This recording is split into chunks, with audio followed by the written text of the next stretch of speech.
नमस्कार, स्वागत है आप सबका जंगल की आवाज के सीजन 2 के चौथे एपिसोड में। ये पॉडकास्ट नेचुरलिस्ट फाउंडेशन द्वारा एक साप्ताहिक पहल है। इस पॉडकास्ट के जरिए हम आपको सरकारी पर्यावरण नीतियों, वैज्ञानिक खोज और वन्यजीव संरक्षण की दुनिया में ले चलेंगे।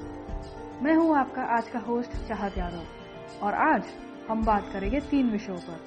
पहला, एंटार्क्टिक में पाया गया उसका सबसे पहला मीथेन सीप, पर क्या ये एक अच्छी खबर है या बुरी। दूसरा विषय सीधा अफ्रीका के मैडागास्कर से है, जहां लीमर नामक एक प्राइमेट प्रजाति संकट में है।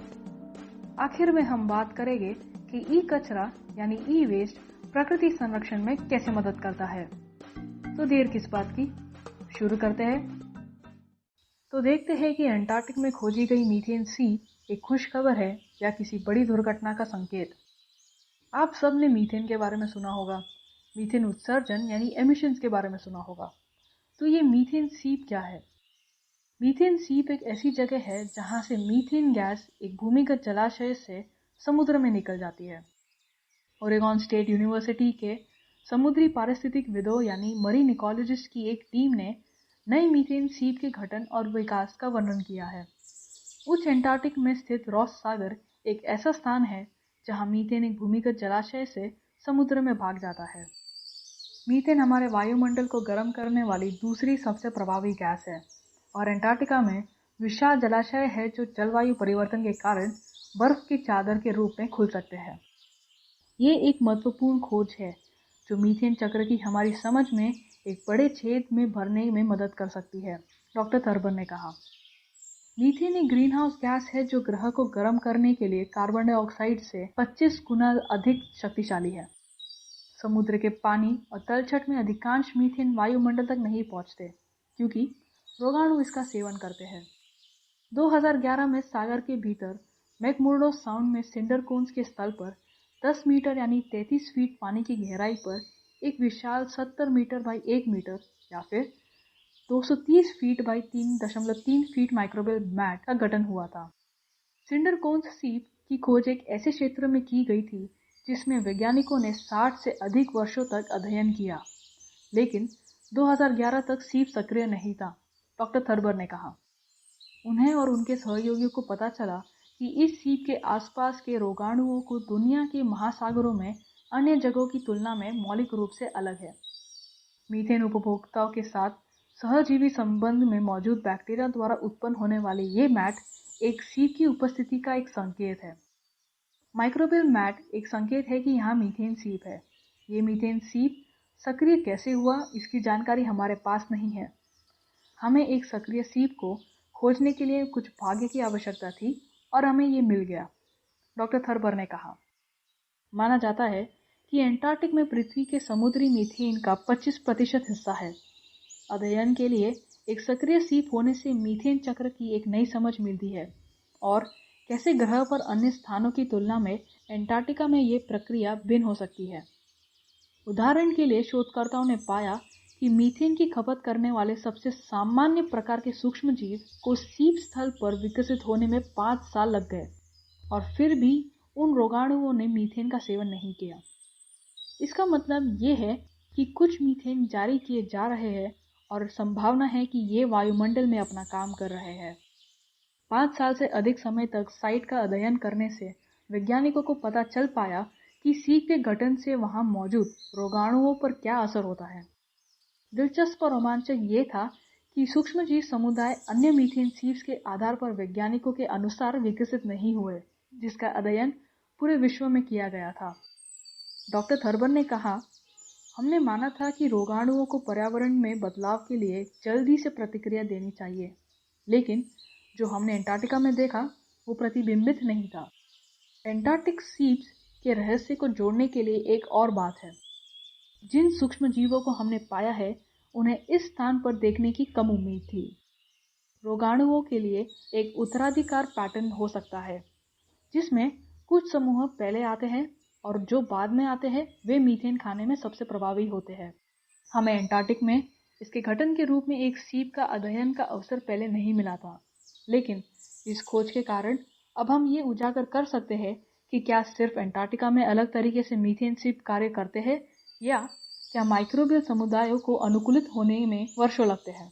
डॉक्टर थर्बर ने कहा, एंटार्कटिक में पाए जाने वाले जानवर दुनिया में अन्य जगहों की तुलना में बहुत अलग है, क्योंकि ये महाद्वीप 30 मिलियन से अधिक वर्षों के लिए दुनिया के बाकी हिस्सों से अलग था, जो एवोल्यूशन के कार्य के लिए एक लंबा समय है। डॉक्टर थर्बर ने कहा, ये एक महत्वपूर्ण विविधता का परिणाम है जो हम केवल वहां पाते हैं। ये वहां के रोगाणुओं में अंतर के लिए भी योगदान दे सकता है। डॉक्टर थर्बर ने कहा कि ये समझना महत्वपूर्ण है कि मीथेन इस वातावरण में कैसे फैलता है। इसीलिए शोधकर्ता जलवायु परिवर्तन के मॉडल में उन मतभेदों को समझना शुरू कर सके। तो एक तरफ ये सीख वैज्ञानिक समझ को बढ़ाने में मदद करेगा, पर दूसरी तरफ इस सीख की खोज एक चेतावनी है कि जलवायु परिवर्तन धीरे धीरे अपना असर दिखा रहा है। आइए बढ़ते हैं दूसरे विषय की ओर, जो सीधे अफ्रीका के माडागास्कर से है। आइए जानते हैं कि माडागास्कर द्वीप के लीमर किस खतरे का सामना कर रहे हैं। माडागास्कर पूर्वी अफ्रीका के तट से हिंद महासागर में एक द्वीप है जो वन्यजीव प्रेमियों के लिए स्वर्ग के रूप में जाना जाता है। ये द्वीप दुनिया का चौथा सबसे बड़ा विभिन्न प्रजातियों का घर है। ज़्यादातर स्थानिक है और ग्रह पर कहीं नहीं पाए जाते हैं। माडागास्कर कुछ उच्चतम जैव विविधता वाले पौधों की प्रजातियों, सरीसृपों, अभयचरों, स्तनधारियों, पक्षियों की प्रजातियों और अन्य की एक विशाल सरणी का घर है। ऐसी ही एक प्रजाति है लीमर्स, जिसके लिए ये द्वीप जाना जाता है। लीमर्स अत्यधिक बुद्धिमान सामाजिक स्तनधारी है। ज़्यादातर लीमर प्रजातियां महिला प्रधान और समूह में रहने वाले हैं। Ring tail lemur, black and white ruff lemurs, indri से लेकर सबसे छोटे मैडम बर्ड्स के माउस लीमर तक सभी द्वीपों में विभिन्न आवासों और इलाकों में रहते हैं। ये द्वीप 100 से अधिक लीमर प्रजातियों का निवास है, जो शुष्क पर्णपाती जंगलों, रीढ़ वाले जंगलों, वर्षावनों, आर्द्रभूमि और पहाड़ों जैसे कई अलग अलग निवास स्थानों पर निवास करते हैं। लेकिन ये सब चमकता सोना नहीं है। माडागास्कर एक गरीब देश है और कई निर्वाह कृषि पद्धतियां हमेशा पर्यावरण को प्राथमिकता नहीं देती है। भले ही द्वीप जैविक धन के साथ विविध है, लेकिन देश में और भी कई महत्वपूर्ण मामले हैं, और उनमें से एक ये है कि 13 और लीमर की प्रजातियां विलुप्त होने के कगार पर है। IUCN की लाल सूची में एक अपडेट के अनुसार 107 जीवित प्रजातियों और उप प्रजातियों से 103 खतरे की श्रेणी में है, जिनमें से 33 गंभीर रूप से संकटग्रस्त है। न केवल लीमर बल्कि अफ्रीका में प्राइमेट्स की आधी प्रजातियां भी खतरे में है, जैसे रोलावे बंदर, पूरी तराई गोरिल्ला और बहुत कोई। ये किसी शक के बिना स्तनधारियों के किसी भी बड़े समूह और रीढ़ वाले जानवरों के किसी भी बड़े समूह के लिए खतरे का उच्चतम प्रतिशत है। माडागास्कर के लीमर को मुख्य रूप से कृषि से निवास नुकसान, व्यापक आवास विनाश और गिरावट, अवैध कटाई, लकड़ी का कोयला उत्पादन, खनन, अवैध वन्यजीव व्यापार और मांस या अन्य उपयोगों के लिए लुप्तप्राय प्रजातियों के अवैध शिकार के कारण खतरा है। जैसे जैसे मानव जंगली क्षेत्रों में विकास के नाम पर अपने क्षेत्र का विस्तार कर रहा है, वैसे वैसे प्राइमेट क्रॉस हेयर में पकड़े जाते हैं। उदाहरण के लिए, ताड़ के तेल के बागानों को समायोजित करने के लिए अफ्रीका और माडागास्कर सहित पूरे विश्व में जंगलों को काटा जा रहा है। ये वर्तमान में एक अत्यधिक अस्थिर अभ्यास है और वन्यजीव आबादी, स्थानीय समुदायों और अंततः पूरे पारिस्थितिकी तंत्र के लिए खतरा है। बुशमीट व्यापार का तेजी से विस्तार हो रहा है और ये सबसे अधिक दबाव का खतरा बन गया है। अवैध वन्यजीव व्यापार जो अफ्रीका से चीन, मध्य पूर्व और अन्य जगहों तक फैला हुआ है, इसमें जंगली जानवरों को पकड़ना और उन्हें पालतू जानवरों के रूप में या फिर चिड़ियाघर में प्रदर्शित करना शामिल है।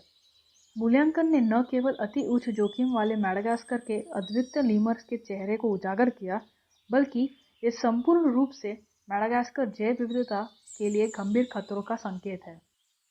माडागास्कर की अनूठी और अद्भुत प्रजातियां इसकी सबसे बड़ी संपत्ति है, इसका सबसे विशिष्ट ब्रांड है और एक प्रमुख इकोटूरिज्म उद्योग के लिए आधार है।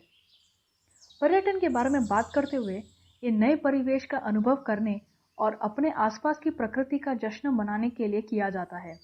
लेकिन क्या होगा अगर हम जो पर्यटन करते हैं वही परिवेश और प्रकृति को नुकसान पहुंचा रहे हैं?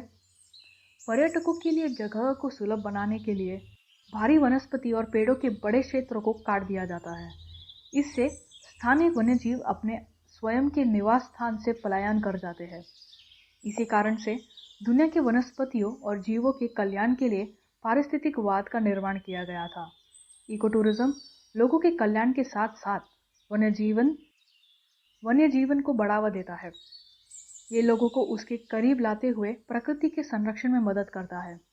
इको टूरिज्म एक ऐसा स्थान बनाने के बारे में है जो मनुष्य के लिए सुलभ हो और किसी भी रूप में पर्यावरण के नुकसान न पहुंचाए। आवास प्रकृति के साथ मिश्रण करने के लिए बनाए जाते हैं। मेडागास्कर उन स्थानों में से एक है जो अपने पारिस्थितिकवाद और पर्यावरण को बनाए रखने के लिए जाना जाता है। इको टूरिज्म मेडागास्कर में एक बड़ी भूमिका निभाता है क्योंकि दान राष्ट्रीय उद्यानों, पर्यावरण और द्वीप पर लोगों के जीवन को एक हद तक बनाए रखने में मदद करता है। हाल के समाचारों में राष्ट्रीय वैज्ञानिकों ने देश की जैव विविधता की बेहतर सुरक्षा के लिए राजनीतिक और आर्थिक नेताओं को संरक्षण और सतत आर्थिक प्रगति पर तेजी से कार्रवाई करने के लिए प्रोत्साहित करने के लिए इवाटो घोषणा प्रस्तुत की। वैज्ञानिक मेडागास्कर की जैव विविधता में सुधार के लिए संरक्षण रणनीतियों के साथ आए हैं, जिसमें पर्यावरण और वन्यजीव अपराध से निपटना भी शामिल है, जो गरीब किसानों को पर्यावरण कानूनों से अनजान और तकनीकी विकास का उपयोग करने के लिए लक्षित नहीं करता है। एक अन्य योजना ये भी है कि संरक्षित क्षेत्रों और प्रजातियों को बनाए रखने के लिए सरकार को और अधिक निवेश करने के लिए कहा गया है। हालांकि वर्तमान कोविड-19 संकट लोगों पर आर्थिक टोल लेने और लीमर्स की दुर्दशा को तीव्र करने के लिए काफ़ी है, द्वीप के बंद होने पर और यात्रा पर प्रतिबंध ने इको टूरिज्म और सामुदायिक सहभागिता के प्रयासों पर भारी टोल लिया है, जिसके लिए द्वीप के दूर दराज के कोनों में यात्रा की आवश्यकता होती है। एक और घटना जो प्रमुख चिंता का विषय है, निश्चित रूप से जलवायु परिवर्तन, जो विनाशकारी होने का दावा कर सकता है, न केवल द्वीप के लिए बल्कि ग्रह के लिए भी, जिसमें मनुष्य भी शामिल है। शोधकर्ताओं, संरक्षणवादियों और सरकारी निकायों के साथ साथ हमें बहुत बड़ी क्षति को कम करने के लिए साहसिक और तेजी से उपाय करने होंगे, ताकि हमारे द्वारा किए गए सदियों की क्षति को कम कर सके, इससे पहले कि बहुत देर हो जाए। तो बढ़ते हैं आज के आखिरी विषय पर। यह विषय अगर सही तरीके से किया जाए तो हमारे पर्यावरण संरक्षण के कार्यों में बहुत मददगार साबित होगा। तो बात करते हैं कि कैसे उचित ई कचरा रिसाइकलिंग प्रकृति और पर्यावरण संरक्षण में मदद कर सकता है। ई कचरे या इलेक्ट्रॉनिक कचरे का निर्माण तब किया जाता है जब इसके उपयोग के अंत के बाद किसी इलेक्ट्रॉनिक उत्पाद को छोड़ दिया जाता है। ई कचरे को दुनिया भर में सबसे तेजी से बढ़ते अपशिष्ट बाजारों में से एक माना जाता है, जो व्यक्तिगत वस्तुओं जैसे मोबाइल फोन, कंप्यूटर, टेलीविजन आदि की तेजी से वृद्धि के कारण होता है।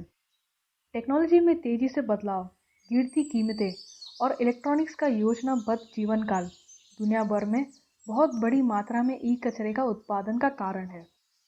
जनगणना के अनुसार 2016 में 44.7 मिलियन मीट्रिक टन, जबकि 2018 में वैश्विक स्तर पर 50 मिलियन मीट्रिक टन ई कचरा उत्पन्न हुआ। केवल 2 वर्षों में 5.3 मिलियन मीट्रिक टन की वृद्धि देखी गई और 2018 में उत्पादित ई कचरे की मात्रा 5,260 आईफिल टावर होने की तुलना जितना था। इसे संयुक्त राष्ट्र यानी यूनाइटेड नेशंस द्वारा ई कचरे की सुनामी के रूप में नामित किया गया था। प्रति वर्ष सबसे अधिक मात्रा में ई कचरे का उत्पादन करने वाले देशों में भारत 5वें स्थान पर है, जो प्रति वर्ष 3 मिलियन मीट्रिक टन ई कचरा पैदा करता है। अमेरिका और यूरोप जैसे देशों में रिसाइकलिंग होने वाली कंप्यूटर की लागत 20 अमेरिकी डॉलर है, लेकिन भारत में इसकी लागत सिर्फ 2 अमेरिकी डॉलर है। कम रिसाइकलिंग लागत यूरोप, अमेरिका, दक्षिण पूर्व एशिया और मध्य पूर्व देशों से ई कचरे को आकर्षित करती है। जबकि भारत एक टेक्नोलॉजिकल महाशक्ति के रूप में उभर रहा है, गरीबी, सस्ता श्रम और भ्रष्टाचार भारत को ई कचरे को डंप करने के लिए एक प्रमुख बाजार बनाता है। विकासशील देशों से आयात पर प्रतिबंध के बावजूद अवैध रूप से भारत में ई कचरा आना जारी है। परंपरागत रूप से ई कचरे को अनौपचारिक तरीकों से कबाड़ी वालों के माध्यम से छोड़ दिया गया है, जो एक असंगठित क्षेत्र है जिसमें खतरनाक मैनुअल श्रम और उचित सुरक्षा मानक शामिल नहीं है। रिसाइकलिंग कार्यकर्ता, दोनों पुरुष और महिलाएं, साथ ही साथ बच्चे कैडमियम, सीसा यानी लेड और पारा यानी मर्क्यूरी जैसी खतरनाक धातुओं के संपर्क में आते हैं। इलेक्ट्रॉनिक्स से सोना, चांदी और तांबा जैसी कीमती धातुएं प्राप्त करने के लिए सब कुछ जला दिया जाता है और खुले खेतों में फेंक दिया जाता है। हवा में धुएं, गैसों और कण का उत्सर्जन, तरल अपशिष्ट का पानी और जल निकासी प्रणालियों में निर्वहन और खतरनाक कचरे का निपटान पर्यावरण के हानि में योगदान देता है। तरल और वायुमंडलीय जारी जल निकासों भूजल, मिट्टी और हवा में समाप्त होता है। इस प्रकार भूमि और समुद्री जानवर दोनों, चाहे पालतू हो, जंगली हो या मनुष्य, ई कचरे के खतरनाक कचरे से दूषित फसलों और पानी का सेवन करते हैं।